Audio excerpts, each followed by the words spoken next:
Super flop এই গভৰ্নমেন্টে কোনো কাম কৰিব পৰা নাই। কিহৰ শান্তি কৰিলে? শান্তি চুক্তিৰ নামত চুক্তিকাৰীসকলক জেলত থৈ দিছে দেখোন। তেওঁ ক'ত শান্তি কৰিলে?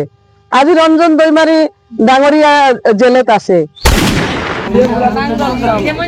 আমরা সব নাঙ্গল এবার হাগ্রামা মহিলারই নাঙ্গল আর বিপিএফ আর কিছু চিনি না আমরা, তাই না? একটু আশীর্বাদ নিয়ে আহি আর কি।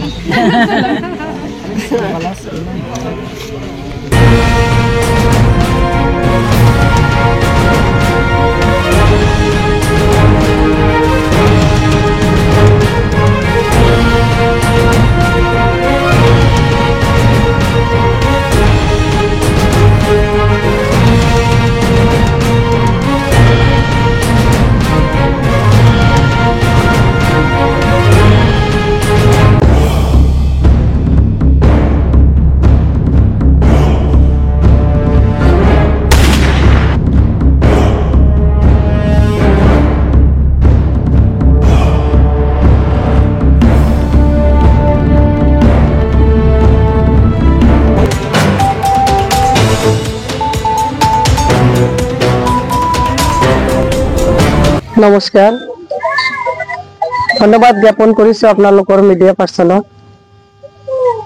আমাৰ বিটিচি অঞ্চলত 40টা সমষ্টিৰ তাৰে এটা সমষ্টি হৈছে 20 নং মথনগুৰি সমষ্টি।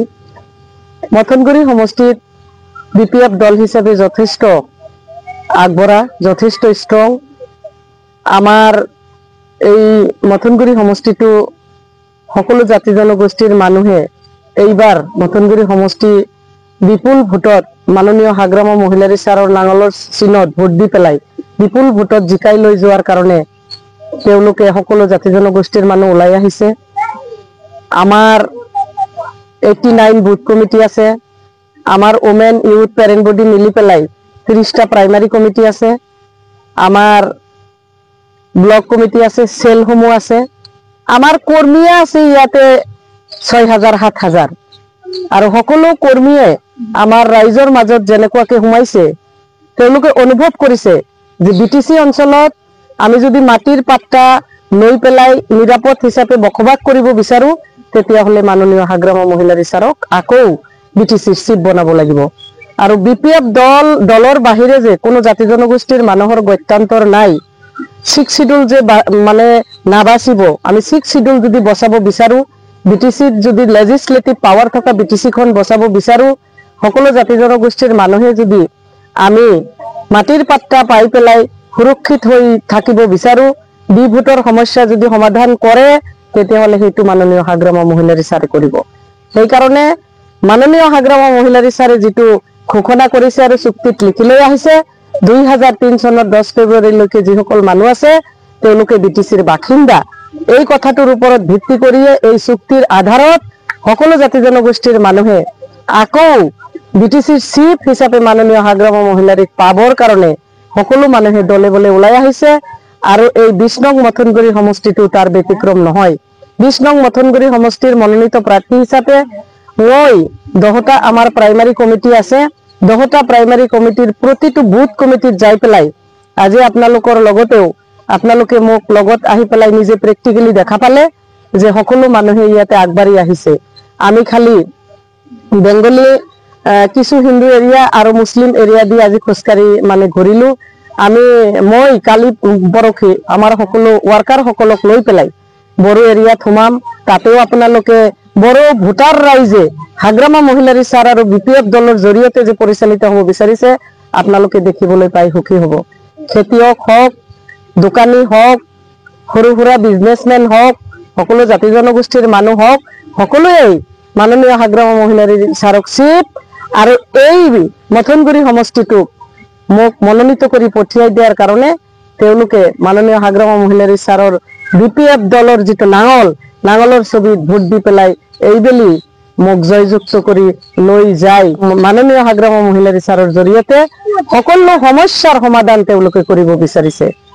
ইয়াতে আমি আশাবাদী সকলো জাতি জনগোষ্ঠীৰ মানুহে একত্ৰিত হৈ পেলাই বিপুল ভোটত জয়ী কৰাই হাগ্ৰামা ছাৰৰ হাতত এই বিপিএফ দলে এই মথনগুৰি সমষ্টিটো এইবাৰ দান হিচাপে তেওঁৰ হাতত তুলি দিব আৰু আমি সুৰক্ষিত হিচাপে থাকিম। 5 বছৰত তেওঁলোকে কি কি কাম কৰিছে তাৰ প্ৰমাণ আপোনালোকে আজি যে মোৰ লগত ঘূৰিলে এটা ৰাস্তা ঘাটৰ কাম দেখিবলৈ পাইছে।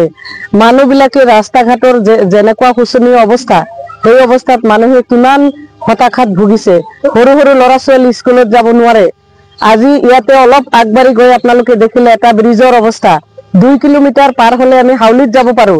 আজি এই ব্ৰিজটো ইয়াতে নথকাৰ কাৰণে ফুট ব্ৰিজ এটা দি পেলাই সেই ফুট ব্ৰিজৰ ওপৰেদি মানুহ খোজ কাঢ়িবলগীয়া হৈছে।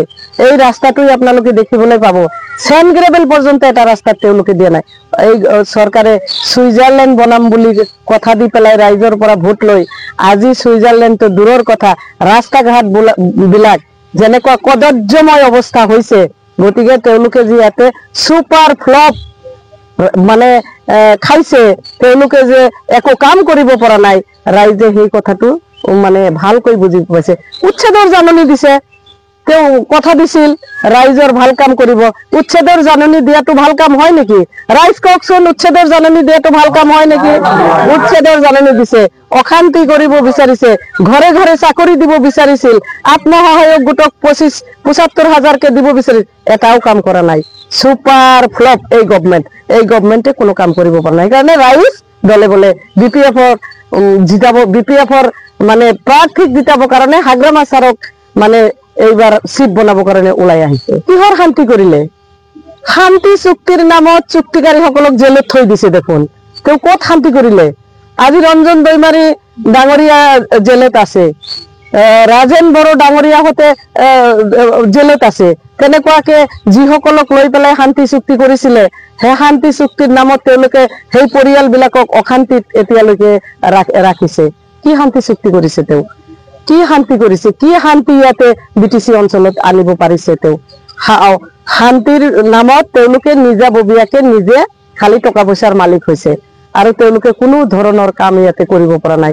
তেওঁলোকৰ যিটো শ্লোগান আছিল সেইটো ৰাইজে এই বুলি বুজি পাইছে। গতিকে তেওঁলোকে যে সুপাৰ ফ্লপ আৰু মিছা কথা কোৱা চৰকাৰ, সেই কথাটো ৰাইজে বুজি পাইছে। তেওঁলোকৰ কোনো কাম নাই। তেওঁলোকে চাব BTC-ত গভৰ্ণমেণ্ট চলোৱাৰ পিছত আপোনালোকে যদি 40টা সমষ্টিত চাই, তেওঁলোকে খুব বেছি 3ৰ পৰা 4টা চিট পাব এইবাৰ। গতিকে তেওঁলোকে ইয়াতে আৰু তেওঁলোকৰ নাই, জাগা নাই, তেওঁলোকৰ জাগা খালী কৰি দিব এইবাৰ ৰাইজে।